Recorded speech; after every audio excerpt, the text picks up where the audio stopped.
நற்றுணை வேதியன் ஜோதிவானவன் பொற்றுணை திருந்தடி பொருந்த கைத்தொழ கற்றுணை பூட்டியோர் கடலிற் பாய்ச்சினும் நற்றுணையாவது நம சிவாயவை.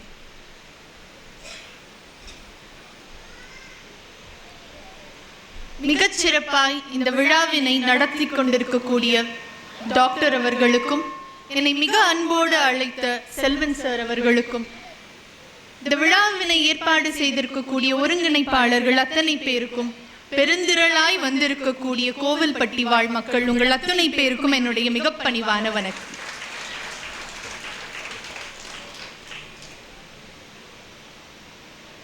வர வழியில கொஞ்சம் ஒரு சின்ன ஒரு மைனர் ஆக்சிடென்ட் மாதிரி காருக்கு ஆயிடுச்சு. அதனாலதான் வரதுக்கு லேட் ஆயிடுச்சு. ஆக்சுவலா இல்லைன்னா ஒரு 5:30 மணிக்கே இங்க நான் இருந்திருக்கணும். ஒரு 2-3 வருஷம் இருக்கும்னு நினைக்கிறேன். செல்வன் சார் கூப்பிட்டாரு, நீங்க வரணும் மகிழ்வோர் மன்றத்துக்கு அப்படின்னு சொல்லி கூப்பிட்டாரு. அப்ப கொஞ்சம் எனக்கு குட்டி குழந்தை இருக்கான், அதனால கொஞ்சம் யோசித்தேன். இன்னொன்னு, நான் சென்னையில இருந்து வரேன், இது ரொம்ப தூரம் கோவில்பட்டி. ரெண்டாவது ஒரு விஷயம், எனக்கு இங்க யாரையும் தெரியாது. அதனால எல்லாருக்கும் ஒரு பெண்ணுக்கு இருக்க ஒரு தயக்கம் இருக்கும் இல்லையா, ஒரு சின்ன தயக்கம், அடடா எப்படி வர்றது அப்படின்ற ஒரு தயக்கம் இருந்தது. சரி, இந்த தடவை அவர் கூப்பிடும் போது என்னால மறுக்கவே முடியல. நான் வந்துடுறேன் சார் அப்படின்னு சொல்லிட்டு நாங்க வந்துட்டோம். இங்க ஒரு 20 நிமிஷம் இங்க இருந்து கிட்டதான். பக்கத்து கார் லேசா உரசிடுச்சு, அந்த ஒரு சின்ன இதுவாயிடுச்சு. கிட்டத்தட்ட ஒரு 5:30 மணிக்கு வந்து நானும் என்னோட கணவர் மட்டும்தான், யாரையுமே எனக்கு தெரியாது முன்னாடியே சொன்ன மாதிரி. ஆனா கரெக்டா அந்த நேரத்துல மகிழ்வோர் மன்றத்தை சார்ந்த செல்வன் சாரும் சரி, சேமதுரை ஐயாவும் சரி, இன்னும் 2 பேர் கூட வந்து எங்களோட கார் ஸ்டார்ட் பண்றதுல இருந்து ஸ்டேஷன் வர வரைக்கும் எல்லா விஷயத்திலும் எங்களுக்கு கூட வந்தாங்க. முன்ன பின்ன தெரியாத ஊராச்சேன்னு நான் நினைச்சேன். ஆனா தமிழ் வந்து நின்று காப்பாற்றும் என்பதை நான் இங்கு வந்த பிறகு புரிந்து,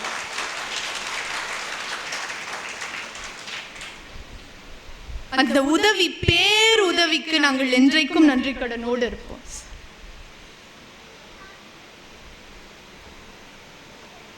ஒரு காலத்துலலாம் நம்ம குழந்தையா இருக்கும் போது பாத்தீங்கன்னா, ஸ்கூல்ல யாருக்காவது பர்த்டே அப்படின்னா சாக்லேட் கொடுப்பாங்க தானே. நான் சின்ன பிள்ளையா இருக்கும்போது பெரும்பாலும் இந்த கேரமல் சாக்லேட் கொடுப்பாங்க. ப்ளூ கலர்ல ரெட் கலர்ல இருக்கும். உள்ள சாக்லேட் ஒன்னாதான் இருக்கும், ஆனா ரெட் கலர் வேணும் ப்ளூ கலர் வேணும்னு சண்டை போட்டு வாங்கிப்போம். இன்னைக்கு என் பையன் ஸ்கூல்ல எல்லாம் யாருக்காவது பர்த்டே அப்படின்னா அவனோட பேக்ல சாக்லேட் இருக்கிறது இல்ல, ஒரு கடலை மிட்டாய் தான் உள்ள வருகின்றது. இனிப்பா இருக்கணும், தித்திப்பா இருக்கணும், அதே நேரத்துல சத்தாவும் இருக்கணும், குழந்தைங்களுக்கு கொடுக்கிற மாதிரி இருக்கணும்னா அது கடலை மிட்டாயாகத்தான் இருக்க முடியும் என்று இன்று பள்ளிகள் நம்புகின்றன. இன்னைக்கு யூடியூப்ல எடுத்து பாத்தீங்க அப்படின்னா எனர்ஜி பார் அப்படின்னு ஒண்ணு செய்யறாங்க. அதாவது சாப்பிட்டா சத்து வரும். நான் விளம்பரங்கள்ல காமிக்கிறத சொல்லல, வீடுகள்லயே நிறைய பெண்கள், இளம் பெண்கள் யூடியூப் பார்த்துட்டு நிறைய நட்ஸ் போட்டு நிறைய ஒரு இனிப்பு சுவை கூட்டக்கூடிய விஷயங்களை போட்டு ஒரு பார் மாதிரி செஞ்சு குழந்தைங்களுக்கு கொடுக்குறாங்க, தானும் சாப்பிட்றாங்க, சத்துன்னு சொல்லிட்டு சாப்பிட்றாங்க. எனக்கு தெரிஞ்சு ஒரு மிகச்சிறந்த எனர்ஜி பார், ஒரு முன்னோடியான எனர்ஜி பார்னு ஒன்று இருக்கும்னா அது கடலை மிட்டாயாகத்தான் இருக்கும்.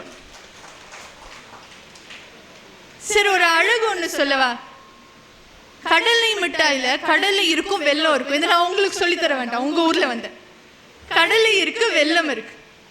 இந்த ரெண்டுத்துக்குமான உறவுன்றது எவ்வளவு அழகான உறவு தெரியுமா? இப்ப நீங்க எந்த மருத்துவத்தை எடுத்து பார்த்தாலும் சரி, இப்ப எங்க வீட்டுல எல்லாம் சொல்லுவாங்க, எனக்கு கடலை ரொம்ப பிடிக்கும், நான் கடலை சாப்பிட்டே இருப்பேன். இவ்வளவு கடலை சாப்பிட்றே பித்தம் ஏறிட போது, கொஞ்சோண்டு வெல்லத்தை சேர்த்து சாப்பிட்டா சரியா போயிடும் சொல்லுவாங்க. சித்த மருத்துவம் சொல்கின்றது கடலையோட வெல்லம் சேர்ந்தா பித்த தோஷம் சரியாகும்னு. மாடர்ன் மெடிசன் என்ன தெரியுமா சொல்லுது? கடலையில இரும்பு சத்து ஜாஸ்தி, இரும்பு உடம்பு ஏத்துக்கணும், உறிஞ்சணும் அப்படின்னா அதுக்கு ஒரு சத்து இருக்கணும். இப்ப நீங்க பெரும்பாலும் பிரெக்னன்சில இருக்கவங்க மகப்பேறு மருத்துவமனைக்கெல்லாம் போனீங்கன்னா அயன் மாத்திரையோடு சேர்த்து கால்சியம் மாத்திரையும் தருவாங்க. ஏன்னா கால்சியம் உள்ள போனாதான் போட்ட அயன் மாத்திரை உள்ள எஃபெக்டா இருக்கும். அப்படி கடலையில இருக்கிற இரும்பு உடம்புல சேரணும் அப்படின்னா அங்க வெல்லம் வேண்டும்னு சொல்லி நவீன மருத்துவம் சொல்லு. நீங்க பெரும்பாலும் விஷயங்கள் எடுத்து இப்ப குழந்தை பிறந்துருச்சுன்னு வச்சுக்கோங்களேன், தாய்ப்பாலை தவிர எதுவும் கொடுக்க கூடாதுன்னு நவீன மருத்துவம் சொல்லும். ஆனா ஒரே மருந்து கொடுக்கணும்னு சித்த மருத்துவம் சொல்லும். சில விஷயங்கள்ல மருத்துவ முறைகள் கூட முரண்படும். ஆனா கடலை மிட்டாய்னு வந்துட்டா எல்லா மருத்துவ முறையும் இது உடம்புக்கு சத்தானதுதான் என்று சொல்லிக் கொடு.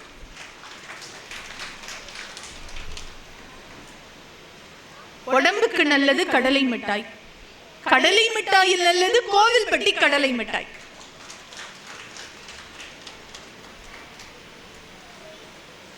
இன்னொன்னு நான் ரொம்ப படிச்சு பார்த்தேன், கோவில்பட்டி அப்படின்னு. பட்டினா கிராமம்னு சொல்றாங்க, கோவில்களால் நிறைந்திருக்கக்கூடிய கிராமம். கி ராஜநாராயணன் அவர்களுடைய புத்தகத்துல எடுத்து பார்த்தோம் அப்படின்னா கோபால கிராமம்னு ஒரு புக் இருக்கு.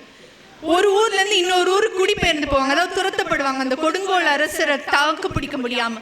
அப்படி போன உடனே ஒரு காட்டை அழிச்சு அவங்க ஒரு கிராமத்தை உருவாக்குவாங்க. அந்த கிராமத்தை உருவாக்கும் போது முன்னுரிமையாக அவர்கள் செய்தது கோவில் தான். கோவில் கட்டுறதுக்கு தான் முன்னுரிமை கொடுத்தாங்க. ஒரு கிராமம் தொடங்குவதற்கே ஒரு கோவில் தேவை என்றால் கோவிலாகவே இருக்கக்கூடிய கிராமம் என்ற கிராமம் இல்லை, இப்ப நல்லா வளர்ந்துருச்சு அந்த இடம் அப்படின்ற காரணத்தினால கோவில்பட்டின்னு பேர் வந்ததுன்னு சொல்றாங்க. அதுல மகிழ்வோர் மன்றம்ல ஒரு பேச்சு, என்ன தலைப்பு கொடுக்கலான்னு நான் ரொம்ப யோசிச்சுட்டே இருந்தேன். மகிழ்வோர் மன்றம் கோவில்பட்டி என்ன தலைப்பு, செல்வன் சார் கேட்டுட்டே இருந்தார் தலைப்பு கொடுங்க அப்படின்னு சொல்லி. என்ன தலைப்பு கொடுக்கலான்னு யோசிச்சுட்டு இருந்தேன். மகிழ்வோர் மன்றம் அப்படின்னு என் கண்ணு முன்னாடி சூப்பர் ஸ்டார் தான் வந்து நின்றார். அவர் ஒரு படத்துல சொல்லுவார் தெரியுமா, முன்னாடி வந்தது ட்ரெய்லர்லாம் வந்தது மகிழ்ச்சி அப்படின்னு சொல்லுவார். மகிழ்வோர் மன்றத்துக்கு மகிழ்ச்சி தான் சரியா இருக்கும், மகிழ்ச்சியின் தலைப்பு கொடுத்துடலான்னு நான் நினைச்சேன். ஆனா செல்வன் சாருக்கு அது முழுமை பெறாத மாதிரி இருந்தது. சரி மகிழ்ச்சியாய் வாழ அப்படின்னு எடுத்துக்கோங்க சார் அப்படின்னு சொன்ன.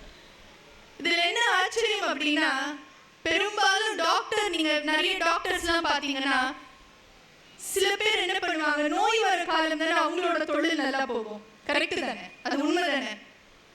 கோவிட் அதுக்காக நோய் வரணும்னு சில பேர் நினைக்கிறாங்க. சில டாக்டர் அவங்களெல்லாம் சொல்லல, நோய் வந்தாதானே அவங்களோட கல்லா கட்டும். ஆனா எப்ப நோய் வராது, ரொம்ப சந்தோஷமா மகிழ்ச்சியா இருந்தா நோயே வராது. இதனுடைய நிறுவனர் அவர்கள் மருத்துவர் அப்படின்னு செல்வன் சார் சொன்னாங்க. நான் அப்பதான் நினைச்சேன், வழக்கமா டாக்டர் எல்லாரும் நோய் வந்தாதான் கல்லா கட்டும்னு நினைப்பாங்க. ஆனா இவர் உடம்புக்கான டாக்டர் மாத்திரமல்ல, மனசுக்கான டாக்டரும் கூட என்ற காரணத்தினாலேதான் மகிழ்வோர் மன்றம் என்ற ஒன்றை வைத்து மகிழ்ச்சியை பரப்பி நோயை தவிர்த்து கொண்டிருக்கின்றார் என்பது எனக்கு புரிந்தது. எனக்கு மகிழ்ச்சி டாக்டர் அப்படின்னு உடனே கவிஞர் வைரமுத்து அவர்களுடைய ஒரு கவிதை தான் நினைவுக்கு வந்தது. நம்ம எல்லாரும் போவோம்ல சார், டாக்டர் வீட்டுக்கு போவோம். போனோன்னு என்ன சொல்லுவாங்க, வரிசையா சில சடங்குகள் செய்வாங்க. என்னென்ன, வாயை நல்லா திறந்து காமி, மூச்சை இழுத்து விடு. இதை வச்சு ஒரு கவிதை, வைரமுத்து அவர்களுடைய கவிதை. டாக்டர் கவிதை ஆரம்பிக்குது, டாக்டர் மருத்துவ முறையை மாற்றுங்கள் டாக்டர், வாயை திற என்பீர்கள், கல்கத்தா காளியாய் வாயை திறப்போம். நாக்கை நீட்டு என்பீர்கள், வயிறு தெரியும்படி நாக்கை நீட்டுவோம். முதுகை திருப்பி மூச்சிழு என்பீர்கள், அப்பொழுதுதான் உண்மையாய் சுவாசிப்போம். அஞ்சேல் என்று அருள்வாக்கு சொல்வீர்கள், வாசிக்க முடியாது கையெழுத்தில் வாயில் வராத பெயர் எழுதி காகிதம் கிழிப்பீர்கள். பண்ணுவாங்களே. அப்புறம் ஒன்று சொல்லுவாங்க, 3 வேளை மருந்து 3 வேளை 3 வேளை என்னும் தேசிய கீதத்தை 2 வார்த்தையில் பாடி முடிப்பீர்கள். செரிக்காத உணவும் எரிக்காத சக்தியும் சுடுகாட்டு தேரின் சக்கரங்கள் என்று சொல்லுங்கள் டாக்டர். யோகம் என்பது வியாதி தீர்க்கும் வித்தை என்று சொல்லுங்கள்.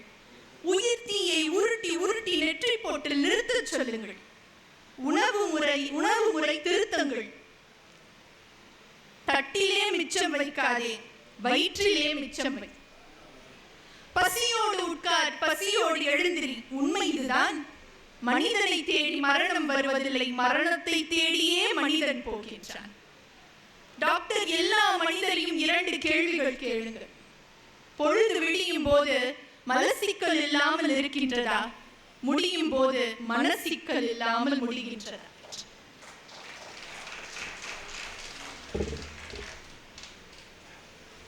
சரி, உடம்பு நல்லா இருக்கணும்னா மலசிக்கல் இல்லாமல் இருக்கணும், மனசு நல்லா இருக்கணும்னா மனசிக்கல் இல்லாமல் இருக்கணும். இதை 2 உணர்ந்த மருத்துவராக இவர் இருக்கின்றார் என்பதை நினைக்கும் போது எனக்கு ரொம்ப ஆச்சரியமாக இருக்கின்றது. ஒரு தலைப்பு சார், ரொம்ப சிம்பிளான தலைப்பு, மகிழ்ச்சியாய் வாழ. தலைப்பை விரிச்சு சொல்றதுக்கு ஒண்ணுமே கிடையாது, 2மே ரொம்ப சிம்பிளான வாழ். எல்லாரும் வாழ்றதுக்கு தான் பிறந்திருக்கும், கரெக்டா?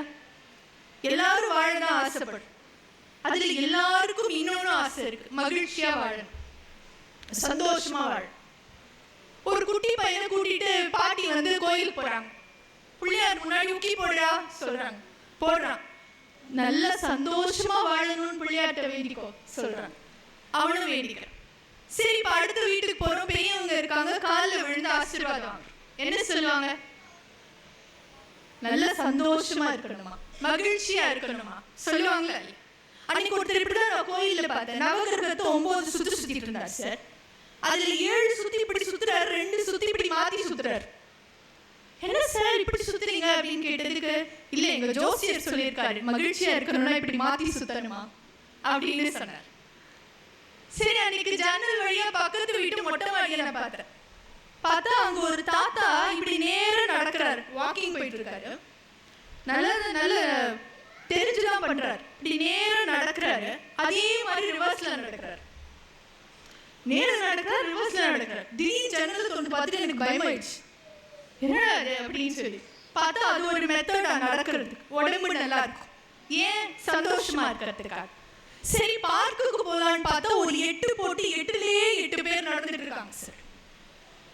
இப்படி குறுக்க நெருக்க போயிட்டு வந்தா உடம்பு நல்லா இருக்கும். எதுக்கு? மகிழ்ச்சியா வாழ்றதுக்கு. இப்ப எல்லாரும் சந்தோஷத்தையும் மகிழ்ச்சியும் தேடி ஓடிக்கொண்டே இருக்கிறோம். அவ்வளவு சார். இப்ப நம்ம காலையில எந்திரிச்சோன்னு என்ன சொல்லுவோம்? Good morning, good afternoon, good evening, good night. இதுல ஒரு அழகு என்ன தெரியுமா? நான் ஒண்ணு சொல்றேன். போன் கண்டுபிடிச்சோம் இல்லையா? போன் கண்டுபிடிச்சாங்க இல்லையா? யாரு? அலெக்சாண்டர் கிரஹாம் பெல் போன் கண்டுபிடிச்சார். போன் கண்டுபிடிச்சவர் போன் எடுத்தோன்னு என்ன வார்த்தை சொல்லி பேசணும்னு எல்லாருக்கும் ஒரு யோசனை இருக்கும்ல. உண்மையிலே போன் கண்டுபிடிச்சவர் பெல் தான். அவர் என்ன சொன்னார்? அஹோய் அப்படிங்கிற ஒரு வார்த்தையை சொல்லலாம்னு சொன்னார். போன் எடுத்து அஹோய். இப்ப நம்ம ஊர் பக்கம் பேசினா அக்கோ அப்படின்னு கூப்பிடுற மாதிரி இருக்கும். அஹோய் அப்படிங்கிற வார்த்தையை சொல்லலாம்னு சொன்னார். ஆனா உண்மையிலே தாமஸ் ஆல்வா எடிசன் பல்பு கண்டுபிடிச்சார்ல, அவர் தான் அலோன்ற வார்த்தை தான் ஈஸியா இருக்கும், அதை சொல்லலாம்னு சொன்னாங்க. அலோனா எங்க சொல்லுவாங்க தெரியுமா? ஒரு பெரிய கப்பல் வருது, நம்ம எங்கேயோ மாட்டிக்கிட்டோம், அப்ப அந்த இடத்துல இப்படி கை நீட்டி கை காமிச்சு அவங்களோட கவனத்தை ஈர்க்கிறதுக்காக சொல்லப்படுறதுதான் ஹலோ. இது இன்னைக்கு எல்லாரும் போன் எடுத்து ஹலோ ஹலோ ஹலோ ஹலோ சொல்லிட்டு இருக்கோம். அது ஒரு சடங்கு வார்த்தையாக, சம்பிரதாய வார்த்தையாக மாறிடுச்சு. அதோட என்ன அர்த்தம்னே நமக்கு புரியாம.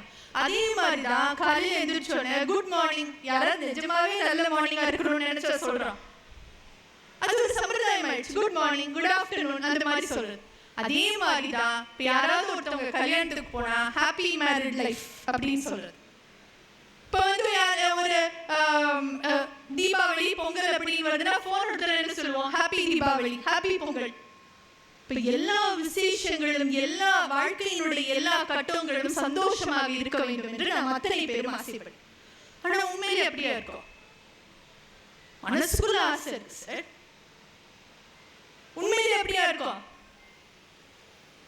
யாரு எதுவும் முகத்துல காமிக்கவே மாட்டேங்கிறீங்க. நீங்க எப்படி இருக்கீங்கன்னே தெரியல. ஒருவேளை மகிழ்வோர் மன்றத்துல நிஜமாவே அது சாத்தியப்படுதோ? சரி, ஒரே ஒரு விஷயம் சார். எல்லாருக்கும் ஒரு கவலை இருந்துகிட்டே இருக்கு. நல்லா படிச்சு முடிச்சவனுக்கு வேலை கிடைக்கலன்னு கவலை.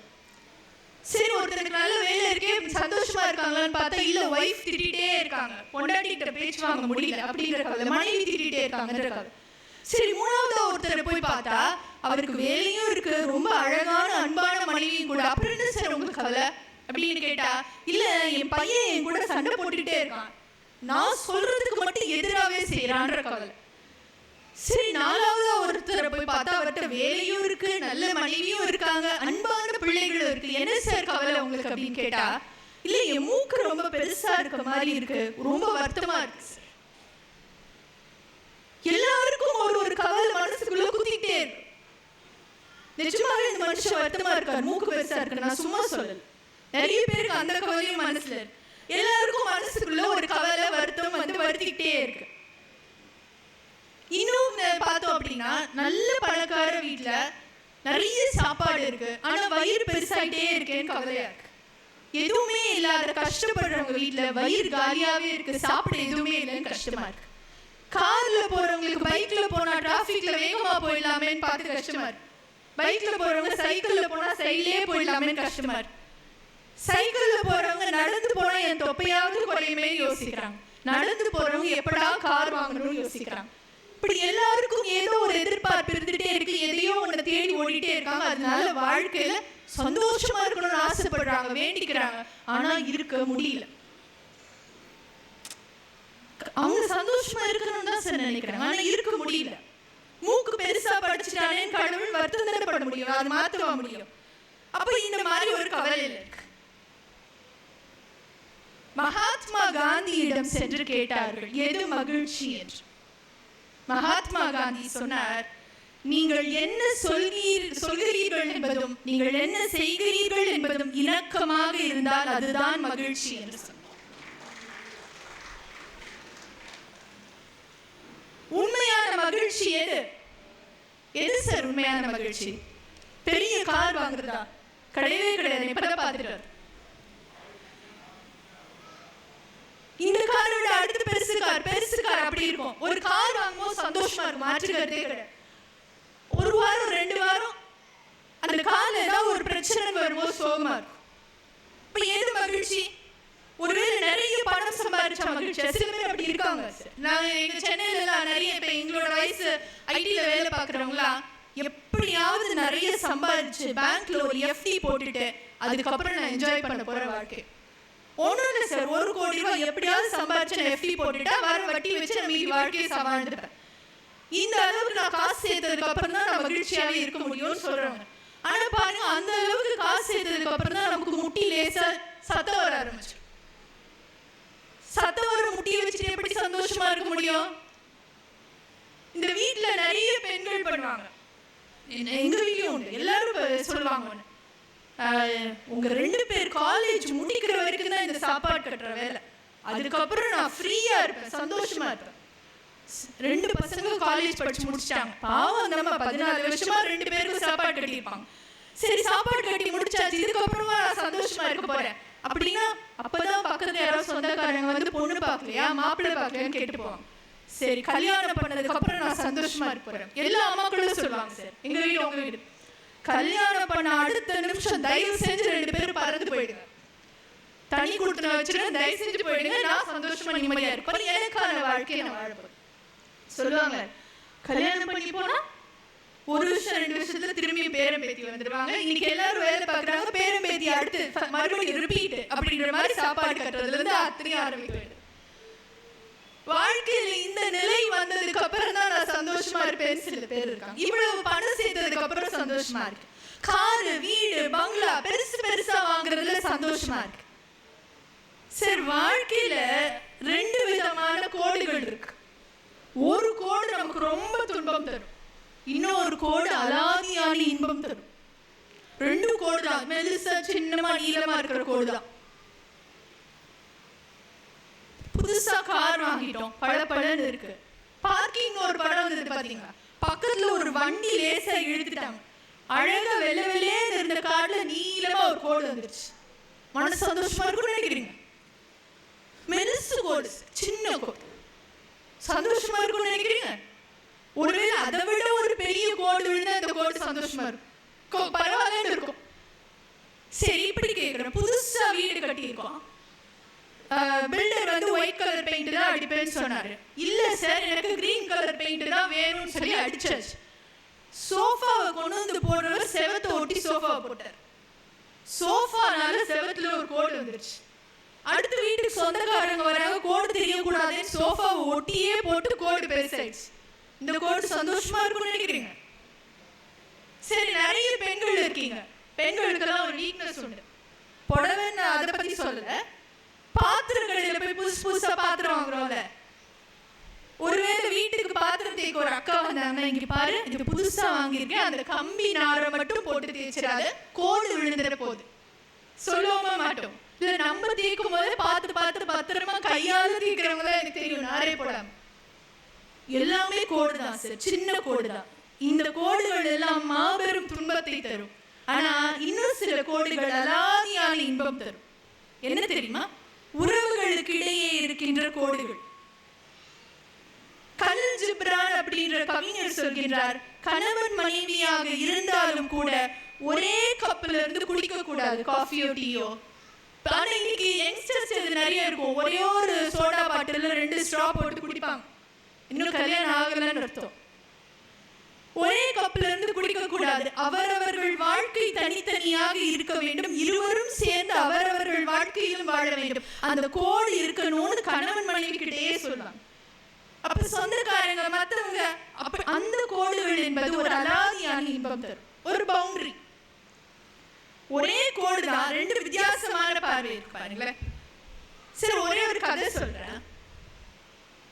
ஒரு அம்மா என்ன ஆச்சு, எந்த நாளும் உட்காந்து சதா அழுதுகிட்டே இருக்கும். அந்த பக்கம் போற வரவங்க எல்லாரும் இப்படி பார்த்துட்டே போவாங்க. எதுக்கு அந்த அம்மா அழுதுன்னே தெரியாது.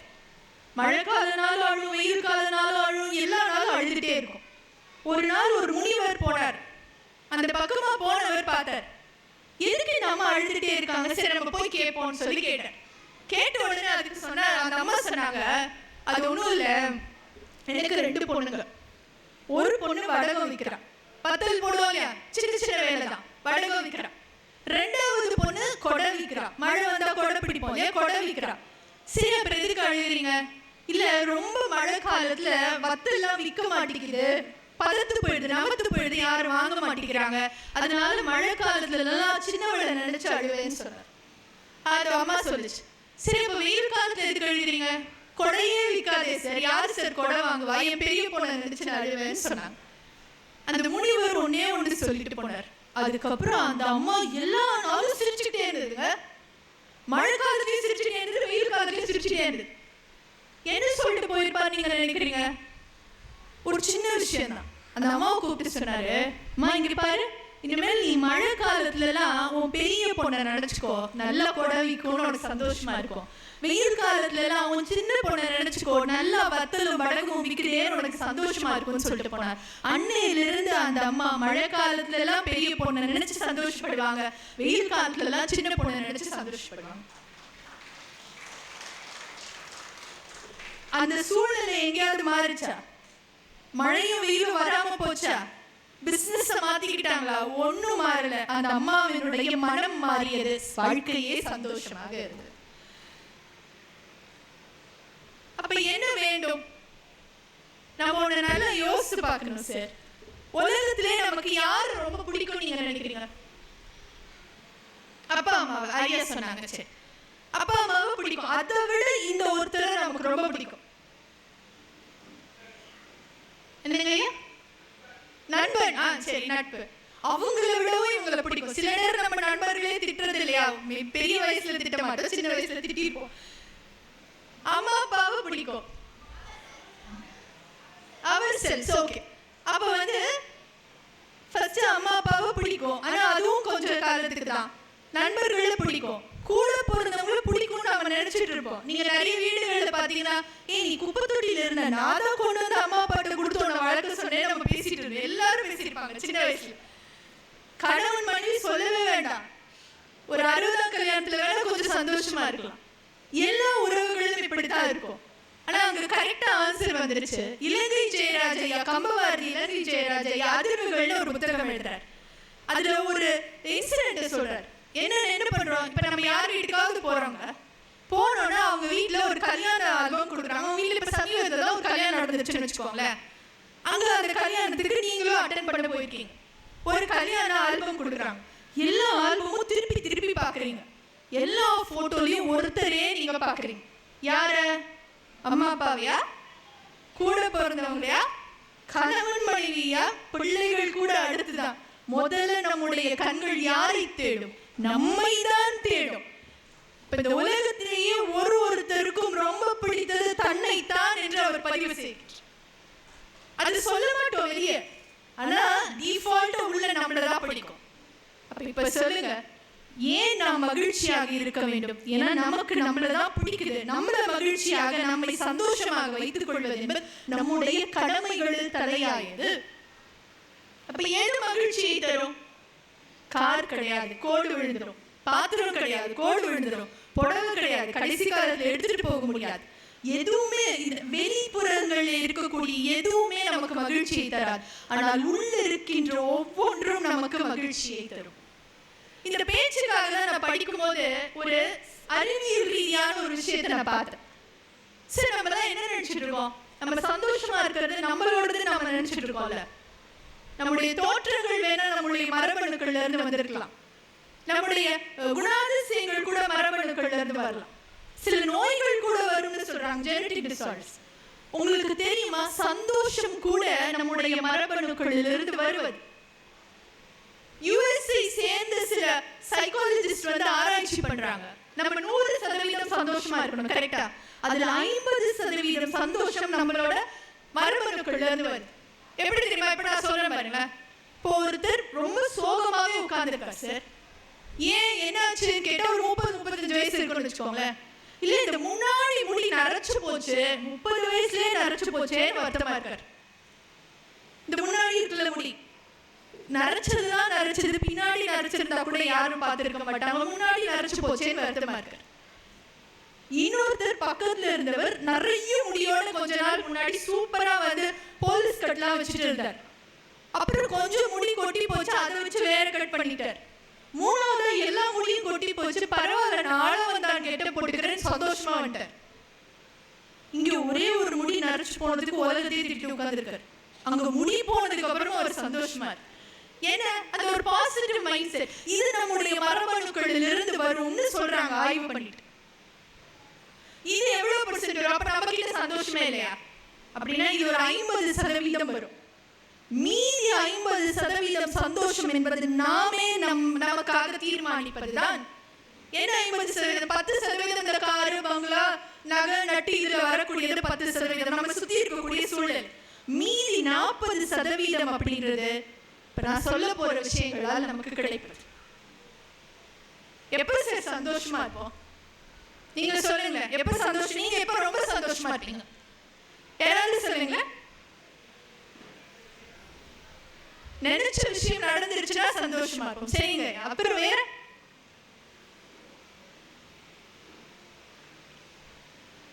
நினைச்ச விஷயம் நடந்துருச்சுன்னா சந்தோஷமா இருக்கும்னு ஐயா சொன்னாங்க. உண்மை, நினைச்ச போது நினைச்சது நமக்கு நடந்துருச்சுன்னா ரொம்ப சந்தோஷமா இருக்கும். ஆனா உங்களுக்கு ஒரு விஷயம் தெரியுமா? ஆன்மீகத்திலே ரொம்ப உச்சத்திலே இருக்கிறவர்கள் ஒன்று சொல்கின்றார்கள், நினைத்தது நடந்தால் சந்தோஷம், அது ஆசீர்வாதம். நினைத்தது நடக்காமல் போனாலும் அதுவும் ஒரு ஆசீர்வாதம் தான், உங்களுக்கு தெரியாது என்று சொல்கிறார்கள். சரி, நம்ம என்ன நினைச்சிட்டு இருக்கோம்? வாழ்க்கையில நம்ம சந்தோஷம் அப்படிங்கிற ஒன்றே தேடி போயிட்டு இருக்கோம். மகாகவி பாரதி பாடினா, வீட்டுல காசு இல்ல சார், அடுத்த வேலை சமைக்கிறதுக்கு அரிசி இல்லை, செல்லம்மா பக்கத்து வீட்டுல போய் அரிசியை வாங்கிட்டு வந்து உட்கார்ந்துருக்காங்க. அந்த அரிசியை தூக்கி குருவிகளுக்கு போட்டுட்டு எத்துணை கோடி இன்பம் வைத்தார் இறைவான் பாரதி பாடி.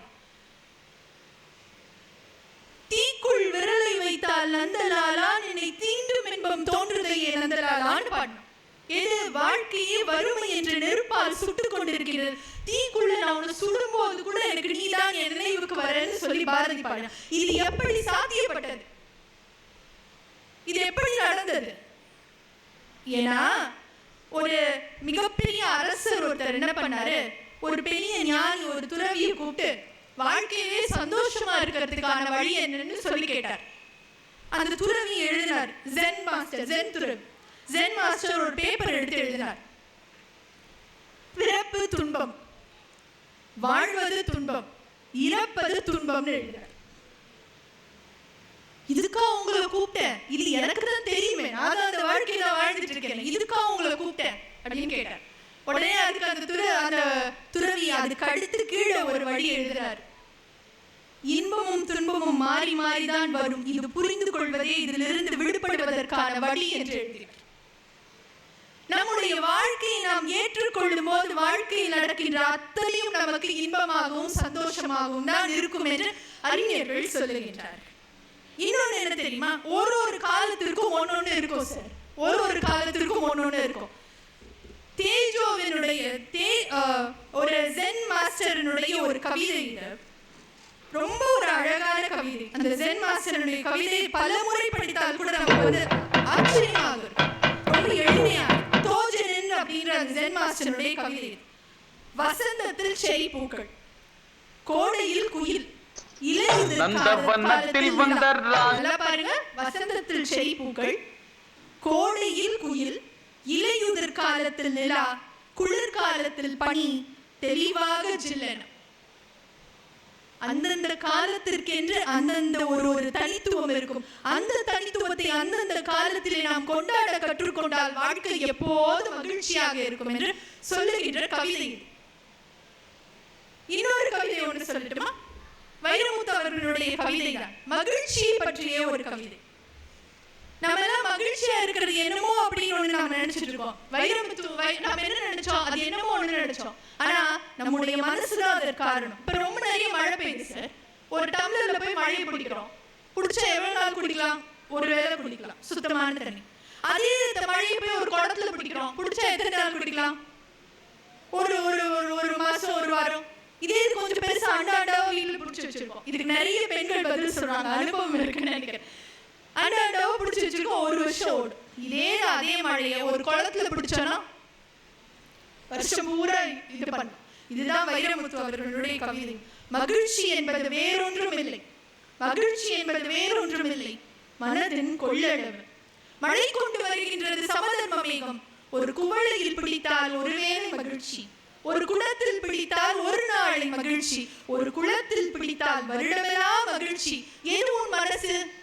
குவளையா, குடமா, குளமா, இல்லை குழப்பமா? குழந்தை போல் மனசு இருந்தால்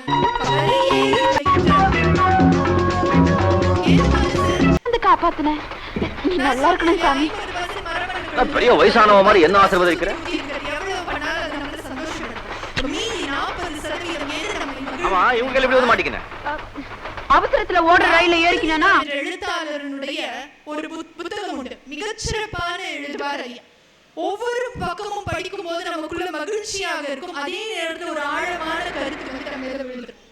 அப்ப ஏது அதுல ஒரு கட்டுரை ஒன்று வரும், நாளுக்கு ஒரு நன்மை. அவருடைய வாத்தியார் தம்பி, என் பேரு பழனிச்சாமி, சர்க்கிட் வச்சு நிறுத்தியா? அப்ப ஒரு பையன் எதிர்த்து கேட்டானா, ஏன் சார் 2 பண்ண கூடாதா அப்படின்னு கேட்டான். உடனே அது ரொம்ப பேராசைப்படக்கூடாதா,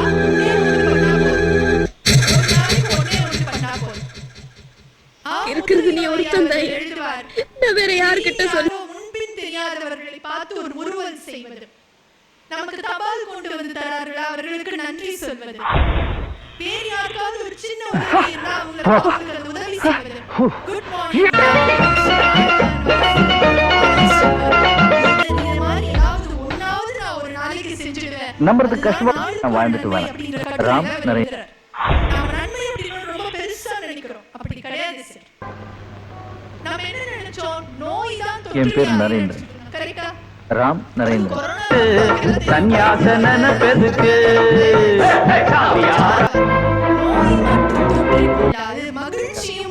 வீட்டோட பிரச்சனையே அன்பு எனும் பாட்டி செய்து வீட்டுக்குள்ள வச்சுக்கிட்டு நான் உனக்கு வாடகைக்கு விட்டேன். வாயா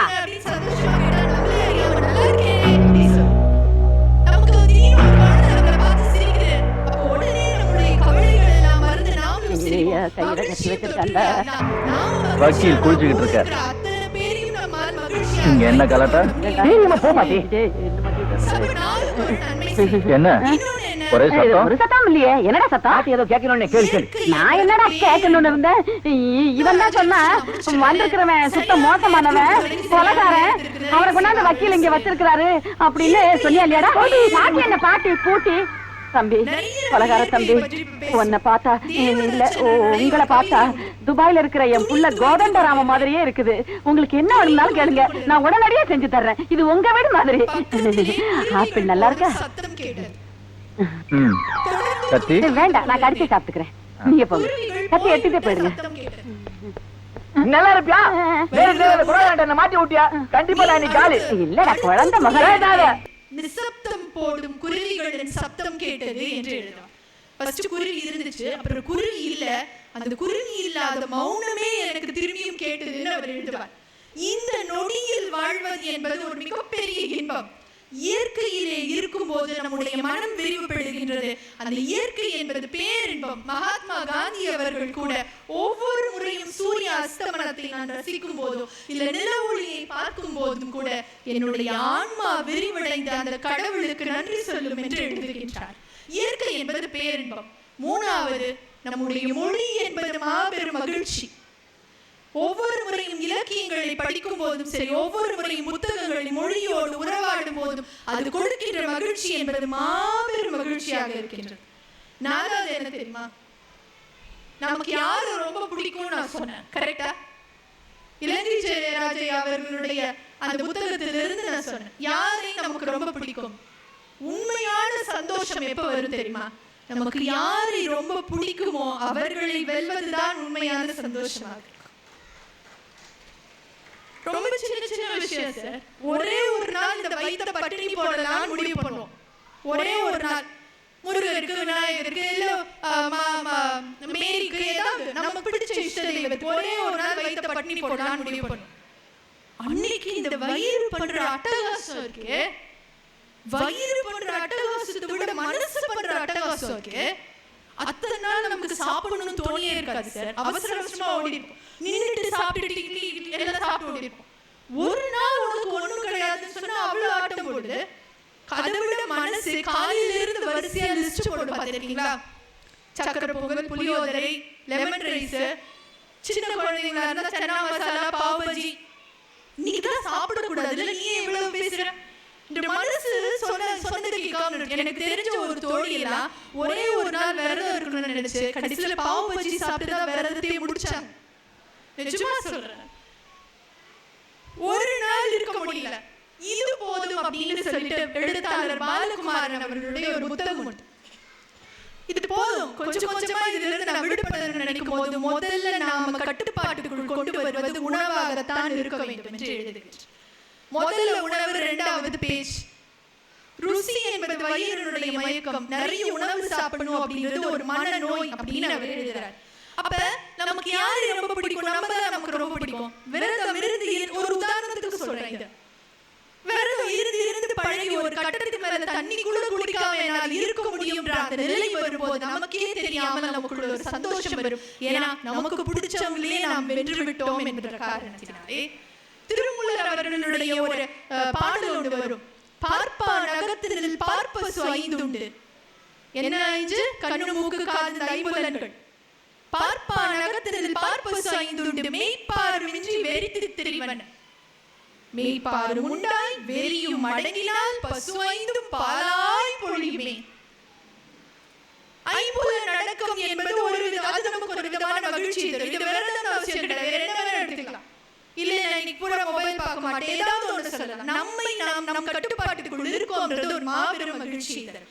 4வது, ஒரு சிறந்த ஆரோக்கியத்தை விட மிகச்சிறந்த மகிழ்ச்சி என்பது வேறு எதுவும் கிடையாது. சீனாவை சேர்ந்த ஒரு ஜாக்மா அப்படின்ற ஒரு மிகப்பெரிய தொழிலதிபர் ஒரு கதை ஒன்று சொல்வாரு. அதாவது தொழிலுக்கான கதை. ஒரு குரங்கு முன்னாடி போய் நிறைய வாழைப்பழத்தையும் நிறைய காசையும் வச்சா குரங்கு என்ன எடுக்கும்? ஒரே ஒரு வாழைப்பழத்தை எடுத்துட்டு போகும். ஏன்னா அதுக்கு தெரியாது 10 ரூபாயை கொடுத்தா 2 வாழைப்பழம் வாங்கலாம், அது தெரியாது. அதே போலதான் அந்த மனித மனமும்.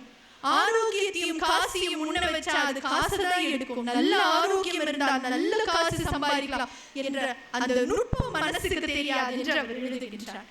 ஆரோக்கியம் என்பது ஒரு மிகப்பெரிய மகிழ்ச்சியை ஒன்று தரும். ஒரு உண்மை என்பது என்ன தெரியுமா சார்? யோகா படிச்சவங்களுக்கு தெரியும். நம்ம இளமையா இருக்கணும் எதை வச்சு சொல்லிட்டு இருக்கோம்? முடி கருப்பா இருக்கிறத வச்சா, முகத்துல சுருக்கம் இல்லாத வச்சா. யோகத்திலே சொல்கிறார்கள், எவ்வளவு தூரம் உங்களுடைய முதுகு எலும்பு வளையக்கூடிய தன்மையோடு இருக்கின்றது. How long the spine is flexible, you are young. நீங்கள் இளமையாக இருக்கின்றீர்கள் என்று சொல்கிறார். அப்ப இந்த ஆரோக்கியம் என்பது நமக்கு ஒரு மிகப்பெரிய ஒரு மகிழ்ச்சி. நான் சொல்லிட்டு நிறைவு செஞ்சுறேன். The monk who sold his Ferrari அப்படின்ற ஒரு புக். ஃபெராரின்றது ஒரு பெரிய கார் இல்லை. அந்த காரையே வித்துட்டு, நீங்க ஏதோ காரா வந்து பாருங்க, காரையை வித்துட்டு ஒரு துறவி ஒருத்தர் போனாரு. அந்த துறவி எழுதுகின்றார், வாழ்க்கையிலே எது சந்தோஷம்? ராபின் சர்மா அப்படின்ற நம்முடைய நாட்டு நாணயத்தையும் ஞானத்தையும் பார்த்து அதை பேஸ் பண்ணி எழுதின புக்கு. எது சந்தோஷம் நிறைய எழுதிட்டே வராரு சார். அதுல கடைசியில ஒரு வரி சொல்றாரு, உங்களுடைய குழந்தைகளுடைய குழந்தை பருவத்தை நீங்கள் வாழுங்கள், அதுதான் மிகப்பெரிய மகிழ்ச்சி. நாம எப்ப ரொம்ப சந்தோஷமா இருந்துப்போம்? நாம குழந்தையா இருக்கும்போது.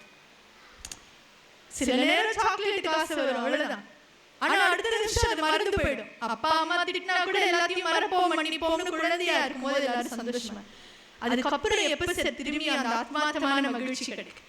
நம்முடைய குழந்தைகளை பார்க்கும்போது தான் நமக்கு கிடைக்கும். நம்ம நிறைய நேரத்துல என்ன பண்ணுவோம், மகிழ்ச்சி வெளியே இருக்கிற நினைச்சு வெளியவே சுத்தி சுத்தி தேடும் போது இங்க திரும்பி பார்க்கும்போது டக்குனு வளர்ந்து காலேஜ் போயிடுவாங்க. அவங்க வாழ்க்கை அவங்க குடும்பம் ஆரம்பிச்சிருவாங்க. திரும்பியும் அந்த நம்மளால எடுக்கவே முடியாது. உங்களுடைய குழந்தைகளின் குழந்தை பருவத்தை நீங்கள் ஆழமாக வாழுங்கள், அதுதான் மிகப்பெரிய மகிழ்ச்சி என்று அவர் எழுதுகின்றார். கடைசியாக எது நமக்கு ரொம்ப பிடிக்கும்? அப்ப நம்ம சொல்றபடி நமக்கு கேட்டாதானே நமக்கு ரொம்ப பிடிக்கும். கி ராஜநாராயணன் அவர்களுடைய ஒரு புக் ஒன்று இருக்கும். அதுல துரைசாமி நாயக்கர்னு ஒரு கதை வரும். ரொம்ப கஞ்சோஸ், ரொம்ப சிக்கனமா இருப்பார் சார். எந்த அளவுக்கு சிக்கனம் அப்படின்னு பாத்தீங்கன்னா, தலைக்கு சம்மர் கட் மாதிரி வெட்டிப்பார். சம்மர் கட் சொல்லுவாங்க, ஒட்ட வெட்டுறது. அதுக்கு ஒரு பக்கம் இன்னும் கம்மியா கூட வெட்டிப்பார். ஏன்னு போய் காரணம் கேட்டீங்கன்னா காரணமும் சொல்லுவார். ஒண்ணு நிறைய எண்ணெய் பிடிக்காது, முடியே இவ்வளவுதான். இன்னொன்னு குளிச்சு வந்தா தொடச்சு காய வைக்க மாட்டான். எனக்கு வேலை மிச்சம். ஏதோ ஒரு பிரச்சனை வந்தா டக்குன்னு யாரும் வந்து என் குடுமையை பிடிக்க முடியாது, நான் வாடு ஓடி போயிடும். அந்த அளவுக்கு அந்த மனுஷன் கஞ்சு பேசுறாரு. ஆனா ஊர் அவரை பத்தி நிறைய பேசுச்சு. அவர் வெறுமனே ஒரு 4 ஏக்கர் நஞ்சை தான். அது ரொம்ப வெள்ளவே இருந்த காடை கஷ்டப்பட்டு இவங்க குடும்பமா உழைச்சு அதுல விவசாய பூமியா மாத்துவாங்க. எல்லாரும் நல்ல மாடு பிடிச்சிட்டு வந்தா இவர் மட்டும் ஒத்த கொம்போட ஒரு சுமாரான ஒரு நோஞ்சான மாடு பிடிச்சிட்டு வருவார். அப்புறம் அந்த மாட்டுக்கு பச்சையா போட்டு ரொம்ப பெருசா வளர்ப்பார். சாமர்த்தியசாலியும் கூட. முதல்ல ஒரு பொண்ணு பிறந்துச்சுன்னா முதல் குழந்தை பெண் குழந்தையாகத்தான் பிறக்கணும். நம்ம சோகமா வீட்டுக்கு வந்தா ஒரு பொண்ணை பார்த்தா சோகமெல்லாம் மறந்து போயிடும்னு சொல்லி ஊர் உலகம் என்ன பேசினாலும் அதை பத்தி கண்டுக்காம தன்னுடைய மனசு என்ன சொல்லுதோ அதை பற்றியே அதை சிந்தித்தே வாழ்ந்தவர். இந்த ஒண்ணு சொல்லி முடிச்சிடும். கடைசியில அந்த கதை அப்படியே ஒரு நிறைய சம்பவங்கள் வரும் அந்த கதையில. கடைசியில முடிக்க போகும்போது என்ன ஆகும் அப்படின்னா, அந்த கதையில அவர் இறக்குற மாதிரி முடிப்பாரு. அது எப்படி முடிப்பாங்க அப்படின்னா, அவர் கூப்பிடுவார், பையனை கூப்பிடுவார், பொண்ணை கூப்பிடுவார். பையனுக்கு லட்சம்னு பேர் வச்சிருப்பாரு, 2 பேரையும் வாங்கன்னு கூப்பிடுவார், பேரம்பேத்திங்களெல்லாம் கூப்பிடுவார். எல்லாரோடையும் சிரிச்சு பேசிட்டு பொண்ணு கிட்ட தண்ணி கொடுமான்னு கேட்பார். ஒரு மடக்கு உள்ள போகும், 2வது மடக்கு வெளியே வந்துடும். அப்ப ஊரார் அத்தனை நாள் என்னென்னமோ பேசின ஊரார் எல்லாம் அந்த மனுஷன் எப்படி போனார்னு பேச ஆரம்பிச்சாங்க. ஊரார் தான் அவர் எவ்வளவு காசு இருந்தாலும் வந்து அதை அனுபவிக்காம போயிட்டாருன்னு சொன்னாங்க. அவர் மனசுக்கு தெரியும், எவ்வளவு காசு இருந்தாலும் கூட பஞ்சுமத்தை விட பாய்தான் எனக்கு சுகம்னு அவருக்கு தெரியும். இந்த கதை நமக்கு என்ன சொல்லுகின்றது என்றால், நம்முடைய மனசு ஒண்ணு சொல்லல இப்படிதான் வாழணும்னு சொல்லிட்டு, அந்த மனசு சொல்றபடி நாம வாழ்ந்தா நமக்கு மகிழ்ச்சியாக இருக்கும் என்று இந்த கதை நமக்கு சொல்லி தருகின்றது. எனவே மகிழ்ச்சியாய் வாழ்வது என்பது 40% நம்மளோட கண்ட்ரோல்ல தான் இருக்கு. நாம் நன்றி சொன்னால், நாம் உதவி செய்தால், இயற்கையை ரசித்தால், இல்ல தமிழை ரசித்தால், நம் மனம் என்ன பிடிக்கின்றதோ அந்த பேஷன் ஒண்ணு இருக்கு, நம் மனம் என்ன சொல்லுகின்றதோ அதை கேட்டால் நமக்கு நம்மை தான் ரொம்ப பிடிக்கும். நமக்கு நம்மை பிடிக்கும் என்றால் நம்மை மகிழ்ச்சியாக வைத்துக் கொள்வது என்பது நம்முடைய அன்றாட கடமை. அதனால மகிழ்ச்சியாய் வாழ்வதற்கு நிறைய வழிகள் இருக்கின்றது. மகிழ்வோர் மன்றம் இன்னும் நிறைய மகிழ்ச்சியோடு இருந்து இன்னும் பல நிகழ்ச்சிகள் நடத்தி வெற்றிகரமாக 100வது வாரத்தையும் கடந்து 1000 வாரம் தொட வேண்டும் என்ற வாழ்த்துக்களோடு விடைபெறுகின்றேன். நன்றி, வணக்கம். மிக தரமான மகிழ்வுரையை கொடுத்திருக்கின்ற சிறப்பு விருந்தினர் மதிப்பிற்குரிய திருமதி தெய்வானை அவர்களுக்கு உங்களுடைய உற்சாகம் மிகுந்த கைதட்டல்களை பாராட்டாக வழங்கி சிறப்பிக்க அன்போடு கேட்டுக்கொள்கிறது.